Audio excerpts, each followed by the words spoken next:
Jeg er så heldig, at jeg er blevet inviteret ud af Niklas på en af hans hemmelige søer, for at se, om vi kan finde et par store striber. Så det er jeg spændt på. Ja, vi skal ud og prøve at fange nogle aborrer i dag på en halvstor sø, og lufttrykket det er sådan nogenlunde stabilt i dag, så må ikke, at fiskene de er i humør. Vi skal prøve at se, om vi kan finde nogle aborrer, og må ikke, hvis vi lige finder en fisk over 40 cm, så er vi rigtig glade. Det har jeg i hvert fald. Jo, så er jeg i hvert fald glad. Så lad os ud og kigge på det. Ja, lad os gøre det. Se, hvad der gemmer sig derude.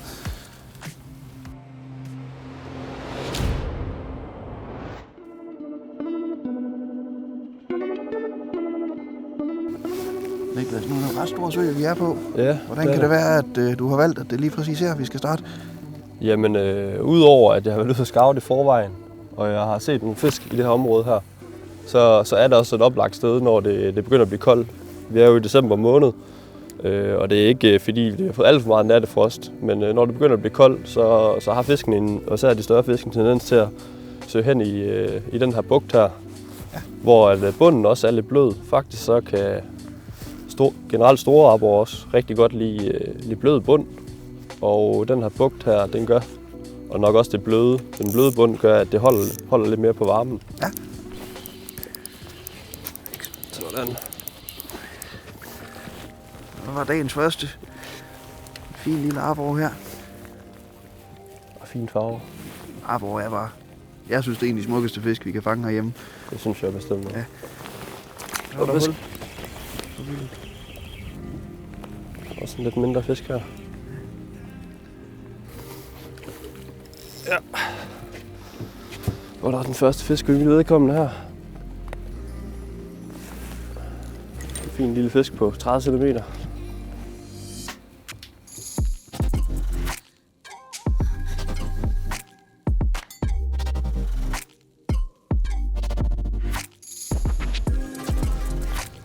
Ja, Niklas, vi kommer til at bruge de her ekolod. Det gør vi. Rigtig meget i dag.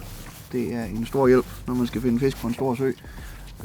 Vi har lavet lidt en opdeling, der hedder, at jeg holder øje med sidescan, og så har du den anden side, der har du det ekolod, hvor du holder lidt øje med de almindelige. Så jeg kommer mest til at køre på den her, som er en sidescanner, som scanner ud til begge sider. Jeg kan se, at vi har 20 meter på hver side af båden. Og det vi kigger efter nu, det er simpelthen enten skygger fra fisk, eller små lyse pletter. Og det giver sådan en rigtig god indikation af, hvor fiskene de står henne. Og jeg har ret stort held med faktisk at kaste direkte til de fisk, jeg ser på sidescannen. Ja, det kan være super effektivt. Det kan være et rigtig, rigtig godt værktøj. Ja. Det er ikke alle dage, du kan se fiskene på det, men for det meste kan du. Jeg kigger lidt på kortet her de sidste par dage, hvor jeg har sejlet rundt og fundet nogle steder, hvor fisken de gemmer sig. Jeg har markeret med det, man kalder waypoints, som egentlig er et koordinat, der viser, hvor at jeg har sat, at fiskene de står. Og udover det, så kigger jeg lidt på det normale ekko, hvor man kan se direkte ned igennem vandsøjlen, om der står fisk på bunden.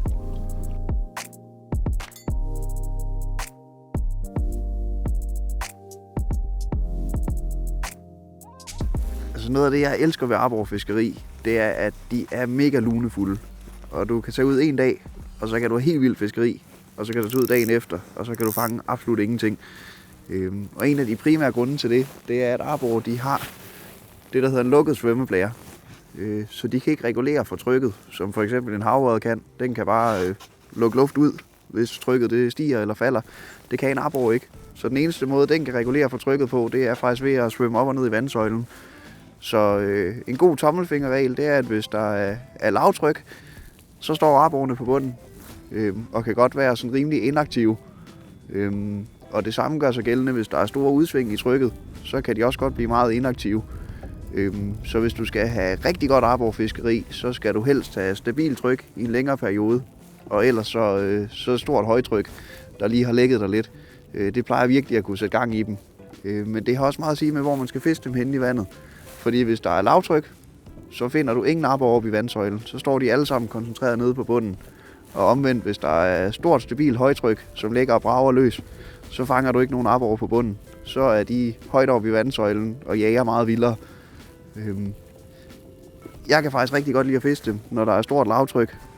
De er svære at få til at bide, men til gengæld så er de nemmere at finde. Og hvis du først finder en stime arbor, som står klumpet sammen på bunden, og du får den første til at hugge, så kan du få noget helt vildt fiskeri under sådan en hårdt lavtryk, fordi at fiskene de står så koncentreret. Og når man først får sådan en stime op at køre, selvom der er lavtryk, så kan du få nogle helt vilde minutter. Nu har vi en til igen her, så det er lidt bedre end den anden, tror jeg. Nej, det er det samme.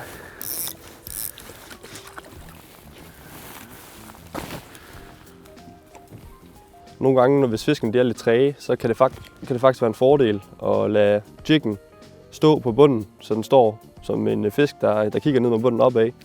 Nogle gange så er det det, der kan give udslaget. At aborren de kommer og samler den op på bunden. Ja, den er god. Den er pænere der. Det var lige det, jeg gjorde der. Det er super fedt. Måske det er en gede. Det er en gede.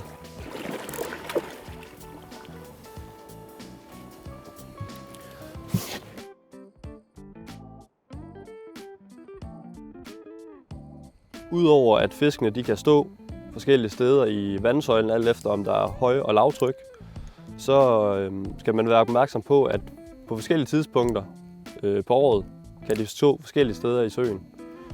Og nu er vi i december måned, og vandet det er stadig 5 grader varmt, så det er faktisk ikke så koldt, som det nogle gange er i december måned. Og derfor ligner det lidt mere sent efterår, og derfor finder vi ofte aborrene på skrænten for foden af skrænterne. Og det er også lidt det, vi har gjort i dag, afsøgt forskellige skrænter.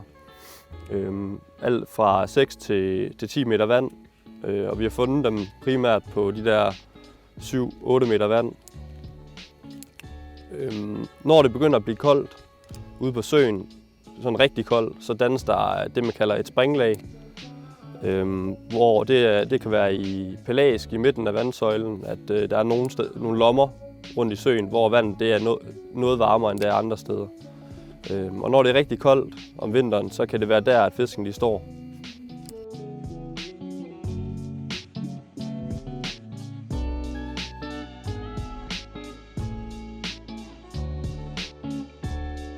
Når man har fundet fiskene og fundet ud af, hvor de står i vandet, så skal vi også finde ud af, hvad de vil have at spise.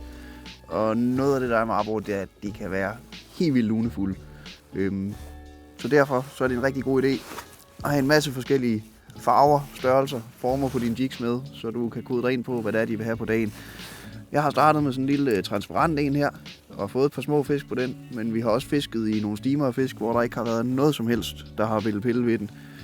Så derfor så vil jeg prøve at skifte nu til noget, der har en hel del mere pang i farven, og se om det kan trigge et hook. Det kan både være farven, der gør udslaget, men det kan også være formen. Og aborre, de er overhovedet ikke kostfaktor, så derfor så de kan spise krabs, så noget, der ligner krabs. De kan være nede og spise små blodorm, og så kan de selvfølgelig spise en masse forskellige byttefisk. Så jeg har altid en ordentlig kasse med jigs med i alle størrelser, farver og udformninger, når jeg er ude og fiske aborre. Fordi at nogle gange så rammer du en dag, hvor at det her, det er det eneste, der kan fange fisk, og alt andet du har, det er fuldstændig ligegyldigt. Og når du kommer ud dagen efter, så kan den her være den eneste, der kan fange fisk. Så koden er, prøv sig frem, bliv ved med at skifte, hvis det du gør, det ikke virker. Du skal i hvert fald ikke fiske med den samme avn hele dagen, hvis du ikke får noget på den. Så er der et eller andet galt. Og tit, så er et avnskift, det kan være det, der redder dig ind. Og så lige pludselig, så kan du fange helt vildt mange fisk. Så jeg fortsætter med dropshot, men prøver at sætte en anden avn på nu, som har en hel del mere gang i farven.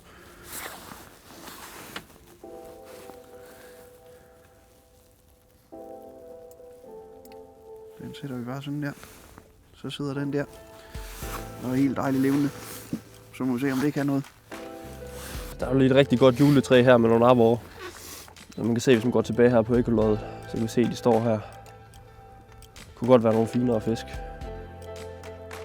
Nu er der fisk under båden igen, så jeg skynder mig at få min dropshot ned. Nu har jeg ramt båden, eller bunden, og så strammer jeg egentlig bare lige op. Så jeg har bare mit blylod stående på bunden. Og så giver jeg bitte små bevægelser. Ikke nogen store ryg eller noget. Men bare lige få den til at stå og hoppe og danse lidt dernede. Det plejer at kunne være rigtig, rigtig giftigt. Især på de svære dage. Der kan det virkelig være en game changer.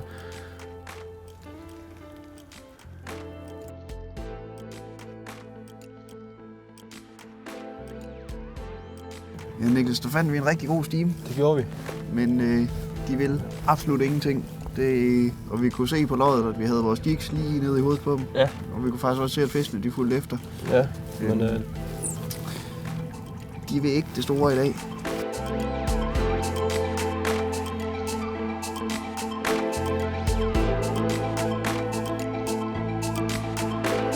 mørket det er ved at få på, og det er ved at være slut for i dag. Det er også ved at blive lidt koldt, og jeg tror ikke på, at det i dag det kommer til at ske efterhånden. Så skal vi ikke bare sige tak, fordi I kiggede med? Jo. Og vi ses næste gang.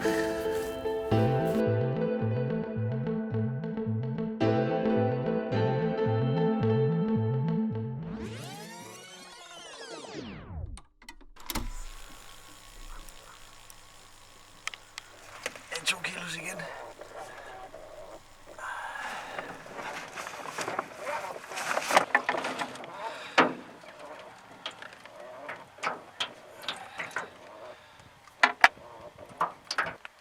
Næsen helt mod.